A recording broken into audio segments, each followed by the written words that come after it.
Hello guys, what's up? In today's video, I'm going to show you how to fix Steam disk write errors. Let's begin. First, we need to make sure that Steam is completely closed. So I want you to open Task Manager, click on your Windows Start menu, type Task Manager, or you can press Ctrl Shift Escape. Make sure to add anything that you see in here like Steam, right? So for example, this is Steam. Right click on it and then go and the task, and make sure to also click on details and any Steam application or processes you see, like for example this one, and the task. Okay, so and everything, and then you can also do it in here Steam. If there's any Steam, just right click and then exit. All right, next, again here in the Windows Start menu, type Steam and then right click on it, choose run as admin.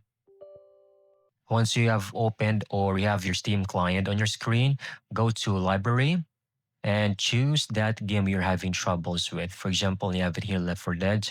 Right click, go to Properties, Installed Files, and click on Verify Integrity of Game Files. All right. So this will check for any missing, corrupted files, and Steam will automatically reacquire and re-download everything for you once completed. So it will look like this once done. You can now close.